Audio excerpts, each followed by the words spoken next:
Hey, welcome to my talk on considering consoles. If you're here for that, to learn about console type stuff, we're here. Um, so I want to tell you this is not exactly a talk about everything specifically to do to be on consoles, right? There's NDAs, there's all stuff I can't explicitly tell you, do this for Xbox, do this for PlayStation, all that stuff. But what I can tell you is if you want to port your game eventually, here are the things that you should start thinking about now before it's the end of your project. And then you have a problem because it's really hard to get to the way you need to be. So I'm going to talk first about optimization type stuff. Just in my experience, I'm usually doing very high intensity 3D, and people who do it on PC don't consider the things that will happen on console. Likewise, there's design stuff where if you get to the end and you have to change your entire controller scheme, then you run into some trouble and balance issues and do set yourself up for a lot of work. So I'll go over some of the common things that I see and things that you should think about when you're implementing stuff. So a little bit about me. I have been developing games for 19 years. I got my start at BioWare. I got my indie cred by leaving BioWare, going indie for 10 years, doing a bunch of porting and original work. And now I work at a company called SkyMap. And a lot of what we do is port games. We're a co-development studio. So I've gotten even more experience in that in the past few years and really hands-on stuff. I'm also one of the organizers for Boston Indies. So later today, if you're going to our demo night and our Make Games, Make Friends stuff, I help set that up behind the scenes with a bunch of people. I also am the president of Scene Tree. We are the ones helping to put on the conference for these past few days. I'm president solely because we drew lots and decided what titles we should have. I'm not like the most important person in the org. It's just I didn't want to be the treasurer, so I hate dealing with the money. And like I said, I'm the engineering manager at SkyMap, so these days I don't actually really do the hands-on work. I just tell people who should do it and help them out and make sure that we all figure it out together. And then also I do a lot of dumb things. You may remember me last year. If you were here, my talk was on how I made a full game using only my Android device. So if you'd like to know how to do dumb things as well, you can go look that up from last year. And I swear this is a picture of me as a kid and not as an old man. Don't be fooled, I used to have white hair. So again, just to reiterate what this talk is, in case you came hoping to learn exact API calls and everything that you can do, this talk is things that you can do when you already know or you want to port a game.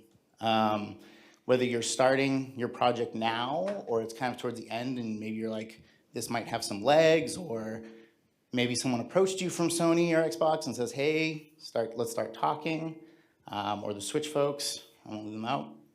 This is things you should start considering.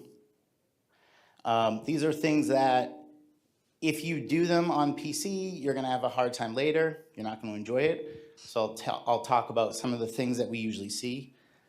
Especially people might have a conception of what their problem might be down the road. Most people who come to us don't understand what their problem actually will be. So I'll talk a little bit about that. And then this is definitely not just a thinly veiled ad for my company. Again, reminder, I'm not going to say anything that I'm not allowed to. The docs, everything is behind accounts and you have to sign in and have permission. So I'm not gonna share that kind of stuff. I'm not gonna talk specifically about how achievements work. I'm not gonna talk about how you support the touchpad on PlayStation, that kind of stuff, just because that's not allowed. Development kits, you're not even supposed to show pictures of them to people, so I'm not going to do that. I'm not gonna talk about features they have and how you use them to debug or anything like that. You kind of get that info when you get the account. There's no right answer for me to tell you, here's how you start doing Xbox. It's different for everyone, and there's applications and there's, ways to go about it, but there's no right answer, so I'm not gonna tell you that either. All right. So the first subject I'm going to talk about is optimization. And this is important because a lot of the time on PC, you have a lot of RAM, you have a good graphics card, you have all these affordances that you don't realize are doing a lot of work for you, and that the consoles actually don't have them. We're used to seeing games that are fancy, we're used to seeing games that are beautiful, and we don't quite remember that sometimes it takes a lot of work to get those cool tricks to work on that hardware. And so this is kind of a list of things that I see.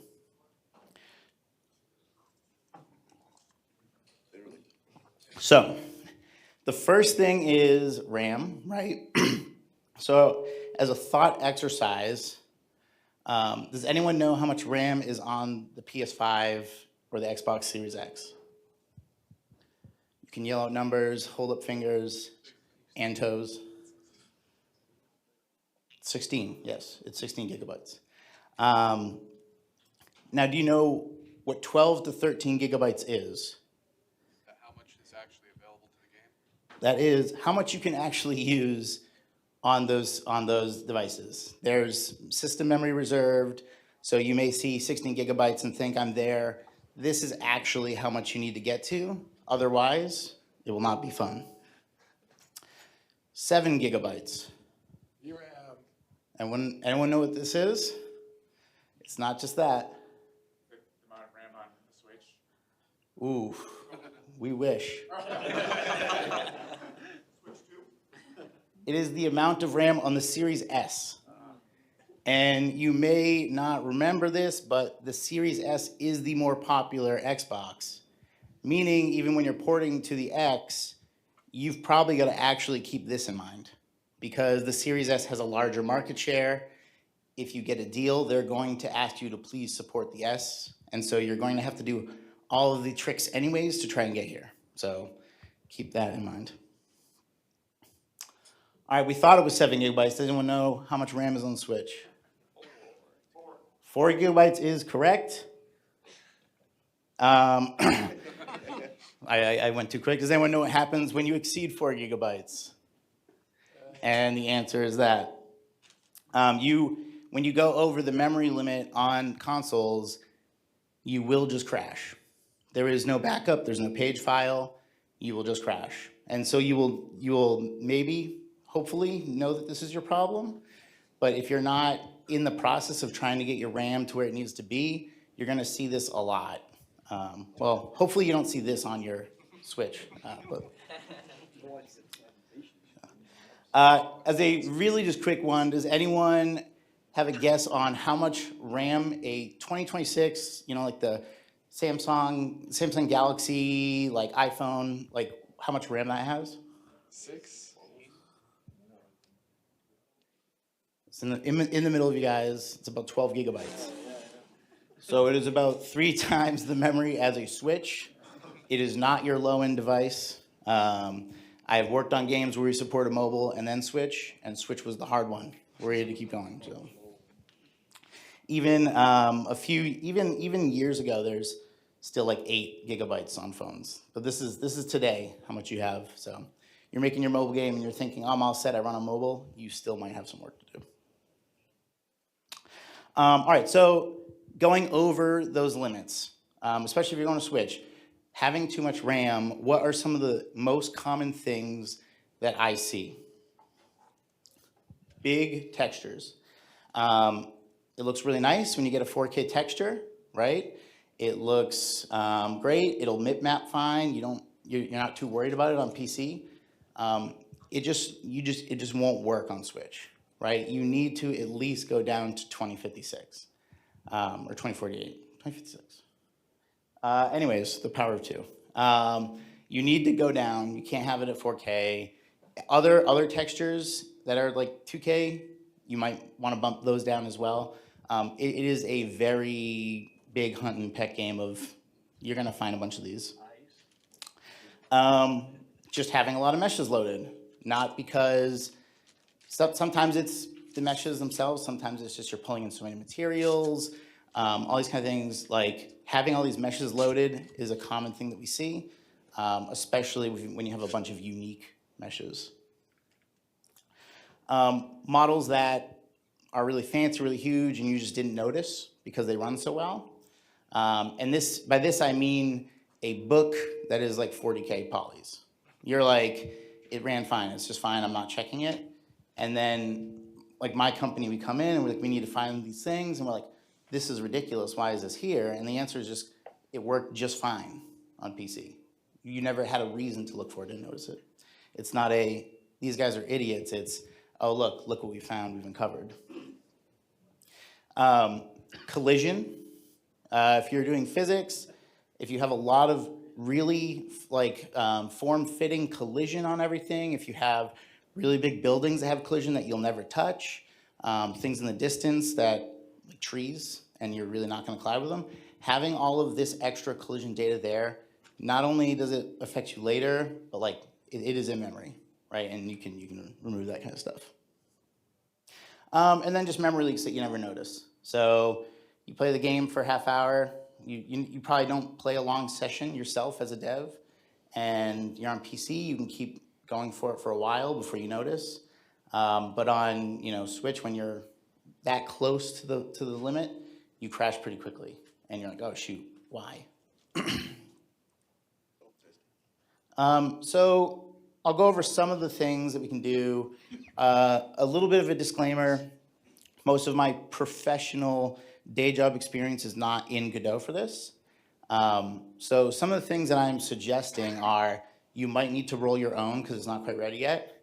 Or if you really are that interested and you think you have a console port ready, go comment on any PRs that you see or proposal you see. Let people know you need it.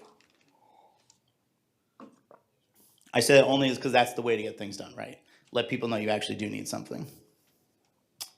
So like I said before, go ahead and cut those big textures. You don't need them. Like the screens are going to be smaller. The devices don't run as high res. Like a lot of times we'll actually run lower res than your TV and do dynamic scaling and stuff. And those 4K textures are wasted. Reusing textures. There's a lot of games that we find and they'll have like 7 Rust textures and you can barely notice the difference. And on PC, sure, great. Like the fact that they're not the same, cool. But like when you need to cut 10 gigabytes, you might as well cut down to 1 Rust texture and apply it and use some tricks where you can kind of swap the UVs or apply a decal on top of it or things like that, where you kind of still look unique but not have to have a bunch of huge textures to do it. This one has been started and stopped many times ago, but streaming textures is a huge thing that we do on like in Unreal-based stuff and consoles. Is you have textures that you will eventually see, but if you load them all at the beginning, if you load everything all at once, you don't have the space. You could still make a crazy open world game, you just can't load the whole world at once. And so textures are a part of that, and if you have a lot of textures, you might need to look into that. The other one would be a bunch of extra meshes, or having too many meshes is a problem. You can still have a lot of things going on in your game, you have a lot of characters, but to have nice, huge, big, full meshes that are always high res and existing can be a problem for memory. In that they have their own things. They have skeletons sometimes, they have whatever data they have, and they have materials and textures.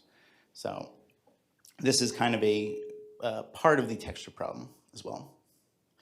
So you can stream, you need to stream pieces of your level. Like if you separate things into different scenes and you're loading them in and out, like obviously you can't load your entire GTA 6 on a PlayStation, especially if it's at any scale they're talking about. They're loading city blocks at a time. They're loading little chunks at a time. You can still have solutions for stuff that renders, or not renders, but exists outside of that little world, like things that you're doing in the background. But just in terms of all the geometry, you might need to load it once you can see it, or have like LODs where like it's flat until you get near enough. That's a very common problem, and when everyone talks about things popping in or things very obviously doing it, it's because it's actually a hard problem, and like they probably were just really high in memory, and they were like, all right, we got to ship it. This has to be good enough. I think there are plenty of instances where you might have to actually dig in and decide when to use in Godot multi-mesh for yourself. It's obviously way better to have one model that you've drawn multiple times than it is to have 7 different models that have a slight difference. So sometimes you have to investigate and decide, all right, I don't need this one unique tree. We can get away with a few less unique trees and get a better cost performance for that, like a better value proposition. And then sometimes you can just reduce vert counts. Like, we've done that for games. We've been like, well, this cup looks great PC, but we don't need the inside of the cup. We can just cut it off at the top. Books, that's great that they have a little bit of extra hanging off, and the pages have their own geometry, but like, we can make these flat. They can just be cubes. We can combine all of these into one. Like, we can do all these tricks to just actually reduce the vert counts and things that we need. And then the other thing is maybe do some object pooling, like have things that are reused and don't have to load in new things and wait for them to clear out and that kind of thing. Make sure you're actually like conservative of that. The benefit of object pooling is knowing ahead of time that you're taking this much RAM, like you have a budget, which is really important because if there's a potential time where a bunch of things could spawn in and crash your game, you're gonna have a problem and you don't know how to fix it. When you have it to this and say, nope, no one else can spawn in, we're at our limit, that's another way that you can make sure that you stay under budget. Another thing that takes memory is physics, right? Physics objects, physics collision. So when possible, having things that are together actually have one collider is smart. That will come into play later too on like CPU performance, but like making sure you simplify your collision as much as possible will help on the memory problem. If things will never be touched, if things are in the distance, if you don't care if someone walks over a can and it doesn't rattle around and go crazy, just remove the collision. There's really no reason to have it. And it helps on multiple fronts to just not have a bunch of physics. Memory leaks, the final one. This one, it's hard to just give generic advice, but actually just check your game. Like, you can just leave it running somewhere and make sure later. Like, even if you're not actively working, if you just leave it on overnight and you're like, all right, you come back and you say, does it still only have 6 gigs? Like that, it's important to check that. There's some Godot specific things that you can check for. So like if you have things that reference each other and they're just not leaving memory and you expect them to, like something stuck in a tree and you didn't think so, that kind of thing, like you can hunt and find those, make sure that the amount of things that you think are supposed to be there are actually there later. And yeah, just make sure that you isolate all these things. Like if you can bring something, like bring a system into its own world, you can more easily figure out this is leaking memory and this is why. All right, so memory is always the biggest problem we encounter. And then the second biggest problem is usually the GPU, which is funny because almost everyone comes and says, we probably won't have CPU performance, like we're gonna be slow, we're gonna do this, and that usually is the last thing that is the problem. First is memory, second is usually the GPU. So I think the biggest thing that we usually find is just having a lot of unique things to draw. I think most people know how the graphics card works, but like if you don't, every time you draw something, you have to push it onto the graphics card, right? So if you have new textures, those get put onto the graphics card and the old ones have to come out. So if you have a lot of unique meshes, there's more pushing going on. If you have a material that's shared and you're able to draw it in a batch, you can push it once into that, draw it all, and unload it. And it's the loading and unloading part that's slow. So you try to optimize for that. Same thing on that, just drawing everything. Just draw calls can be things that theoretically could be occluded that you're not occluding.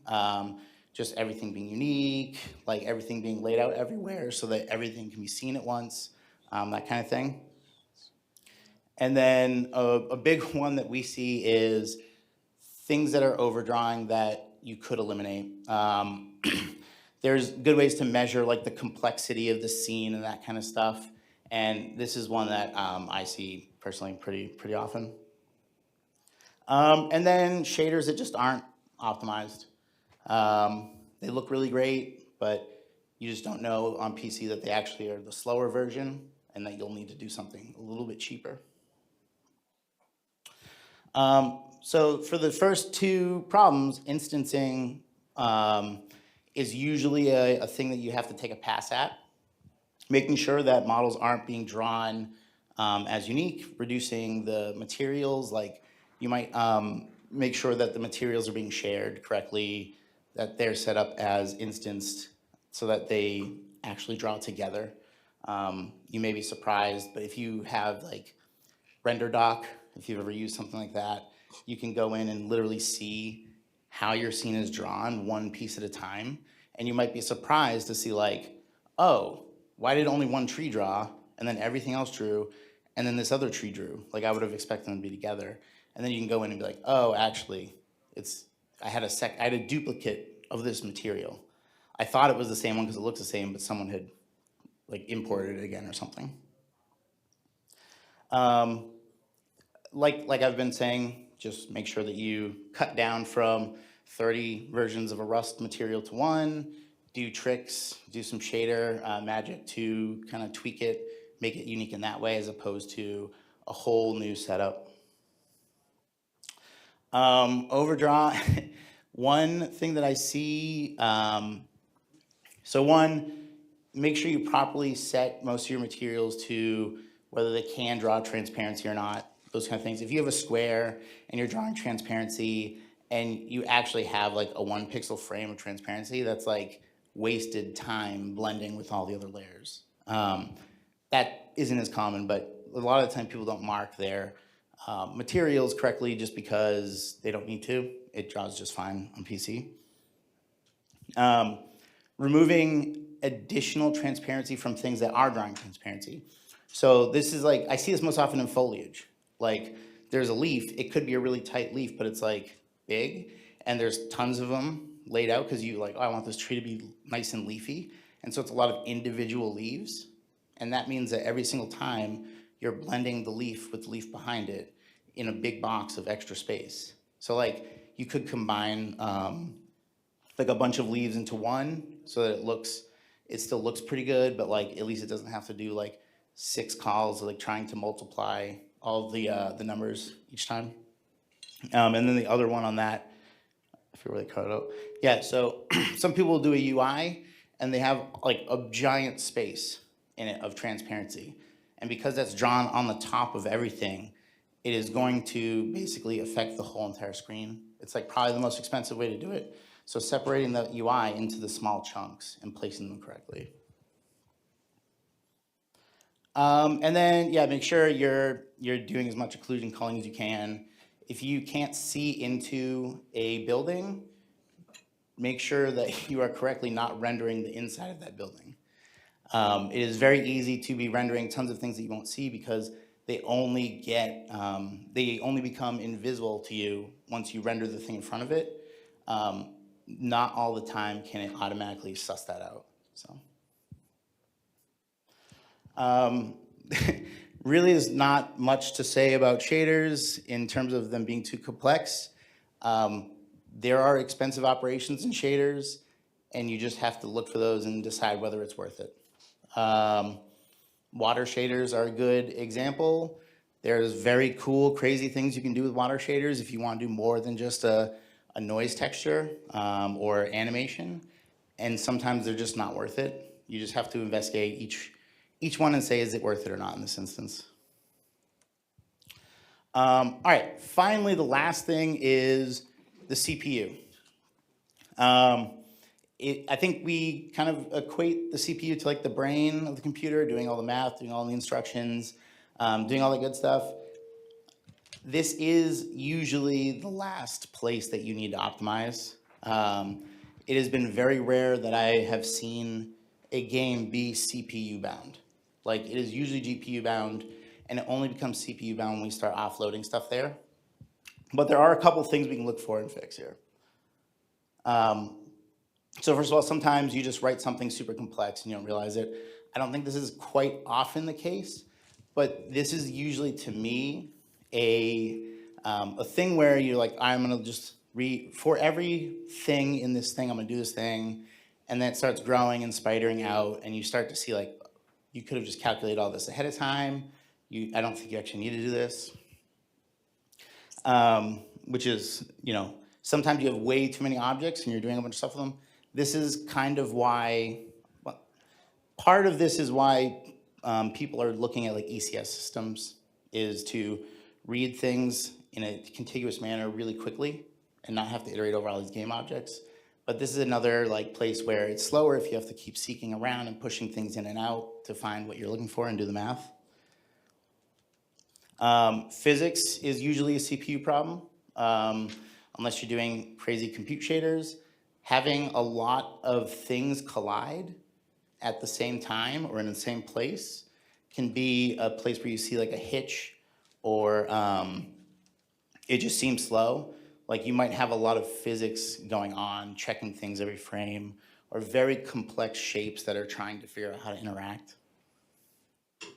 So there's a couple things you can do. If you have something really complex that you cannot not do, you can use tricks to not do the whole thing every single frame. So like some algorithms, you might need to do a lot more setup, but you might say, have like multiple lists. Instead of iterating over everything all at once, you have a list of things that you haven't processed yet and things that you have processed, and you put a timer at the top of your process function. And once it gets to a certain point, you're like, I've hit my budget, I've got to move on. This is good for things like enemy AI, like where you're like, all right, not everyone needs to make a decision every single frame. I can have this many people decide something, and then next time, the rest of the people do it. And like, if you have something processing like every second or every third frame, that's fine, because they don't need to be correct every single frame. You kind of have to identify what those candidates are, but it is a technique that you could use if you absolutely can't reduce the complexity of it.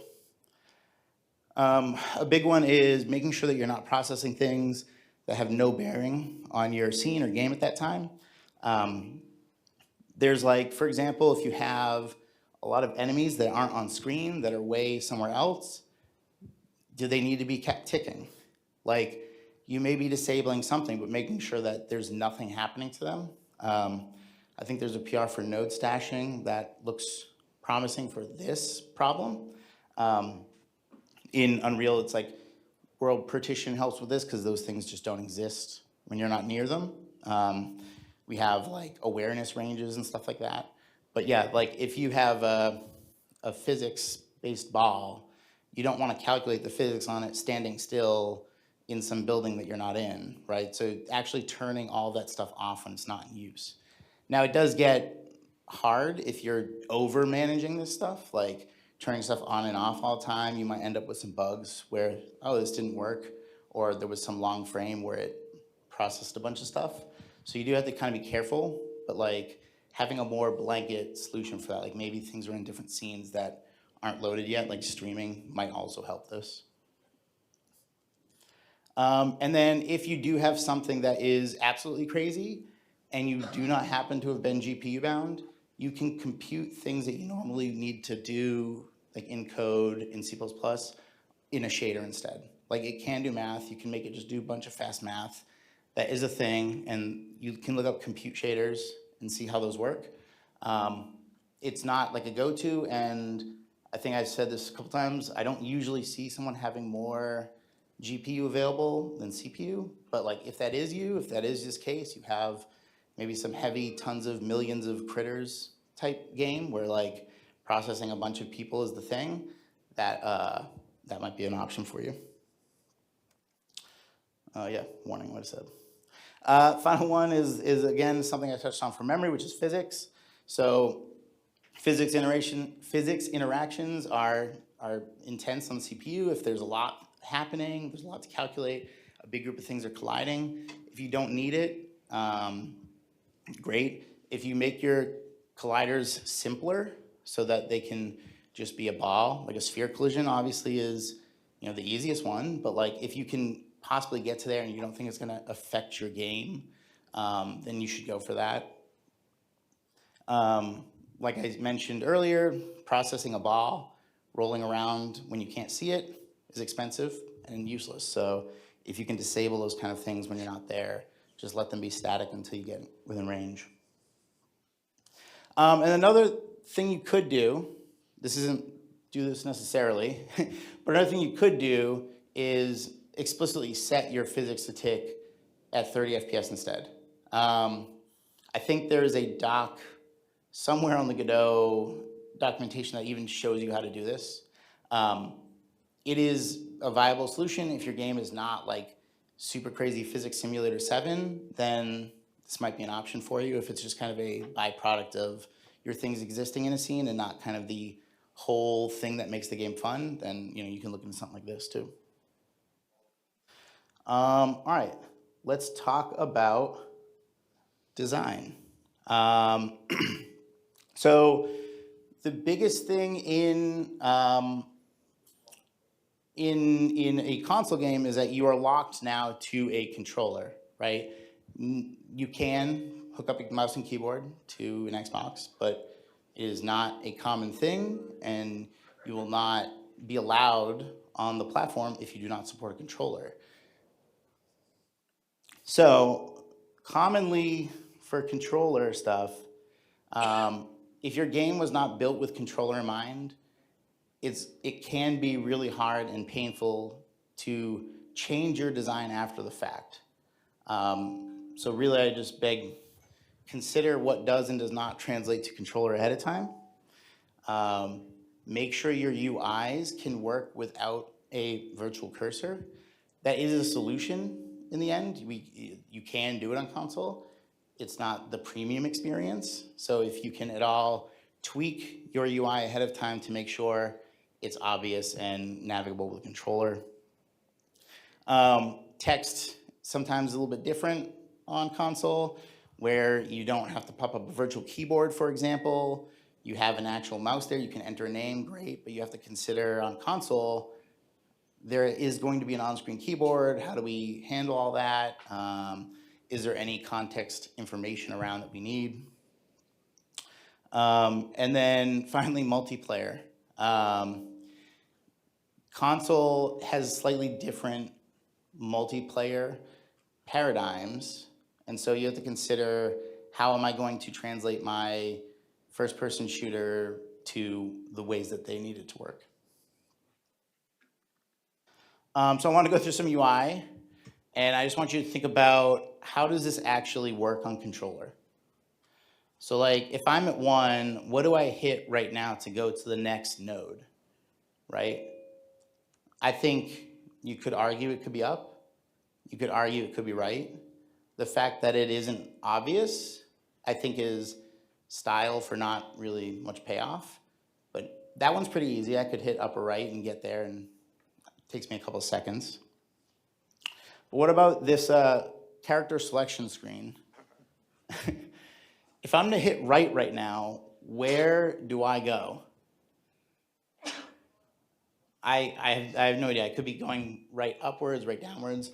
Do I need to support like the full axis to figure out, are they pointing more up or more down? This is a character selection screen that just doesn't, I don't think really flies on console. Flight simulator. I don't know what to hit. I don't know how well we can translate all this stuff.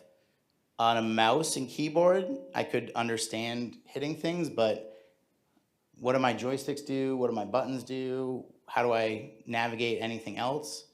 little bit of a mystery. So if your game has a lot of complex controls, consider what is a good scheme. Like, I have about 12 buttons. Like, how do I make this work? We can't all be Steel Battalion and just ship a giant array of controllers. We do need to mostly make it work on a controller. And then finally, the class example, what do I do here?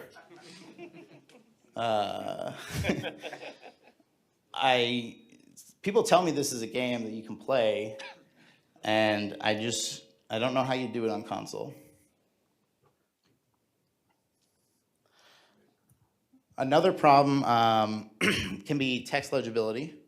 So not just, like I mentioned, inputting text, but TVs can be far away from the user. Sometimes you might not be able to read the text if it's too small.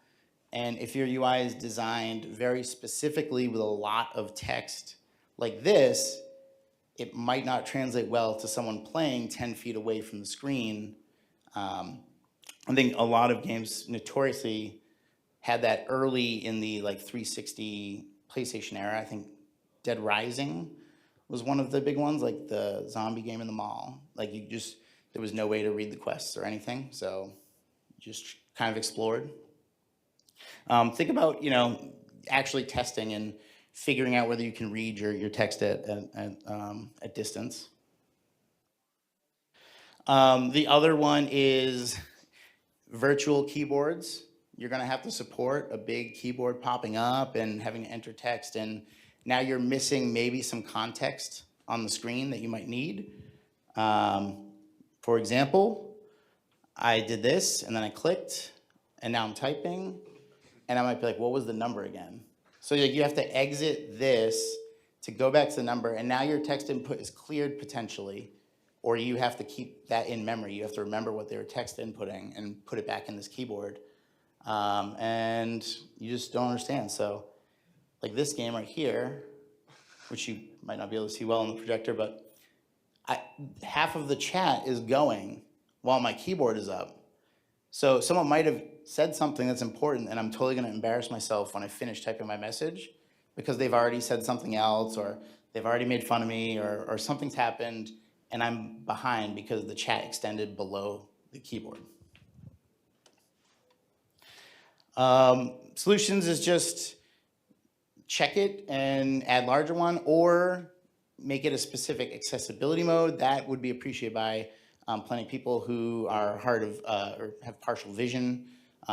There's always like, how can I do this without it being confined to my one little area?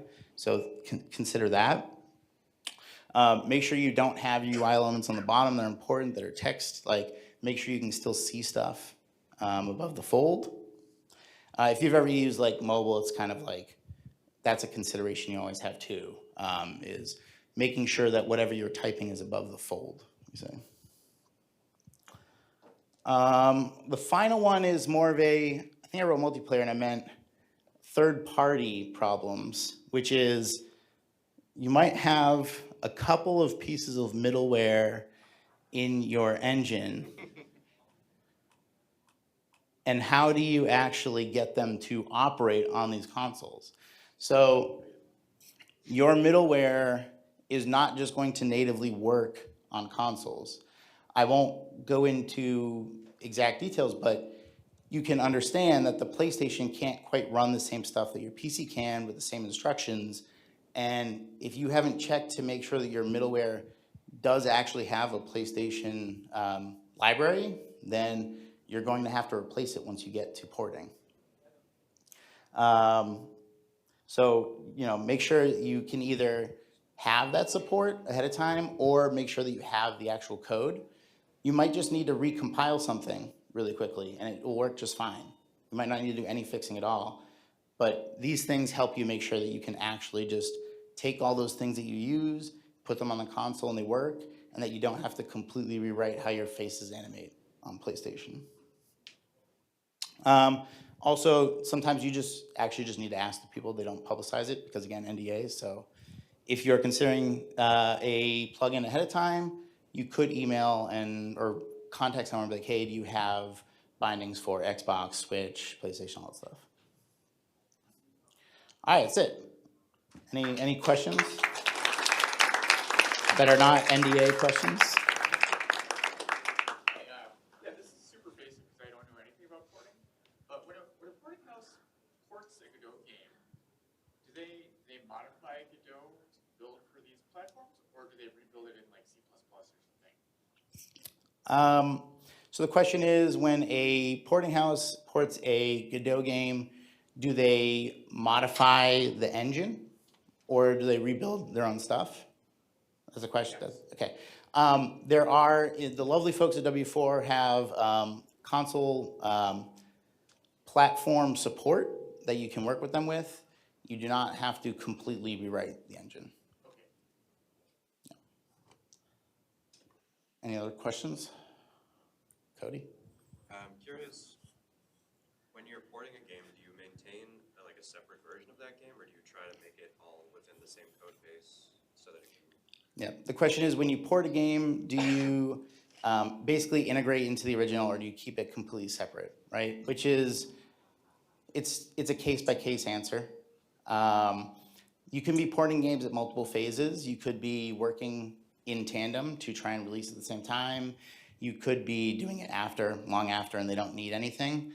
I always prefer if things can be in the original, like source code, and all the commits can go back to them.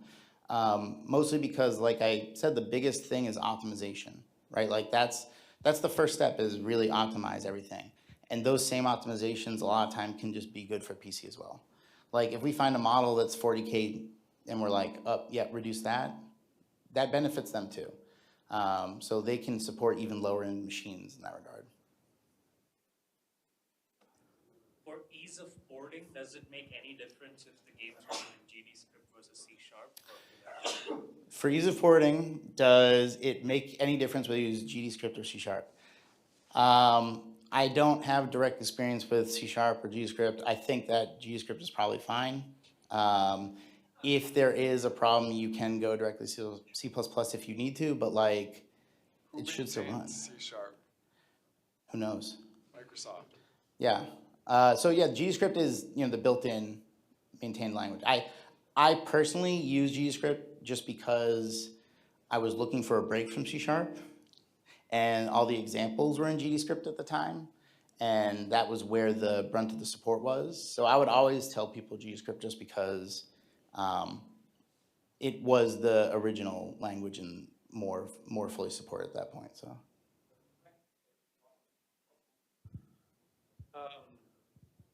This may kind of delve into the range of NDA, but because Godot is open source, have you personally had difficulties working with these console manufacturers and them trying to protect their hardware from decompilations that are fairly easy with Godot? No, because, well, so the question was, do you have problems with like secrecy or like the fact that you could decompile a Godot game and the fact that these platforms are there? No, because one, when it's on their platform, it's the same stuff they have anyways, right? So like actually on PlayStation, someone could do that work for any game. For PC, you just would make sure you're not actually shipping the code that you're not supposed to use. Like, there's no reason for me to include PlayStation-specific DLLs on my Steam build, and it actually is pretty important that you make sure that you have some platform-dependent templates that don't actually put that stuff out there, because they would frown upon that, yes. They would be very upset. All right. Oh. Do you sometimes have fragmentation issues on some of the consoles? Do you sometimes have fragmentation issues on consoles? Not typically, but only because everything else is such a problem that there's like more to solve than like when we're getting to that point. That being said, that it's not never happened. Yes, it has happened. There's things as simple as too, like the hard drive on the S is slower in certain ways where it can cause like hard like reads and writes, and you want to make sure that you lay everything out perfectly and get it there anyways. But like, not often is there like an issue that technical where it's like, oh no. All right, I think that's all. Thank you, everyone.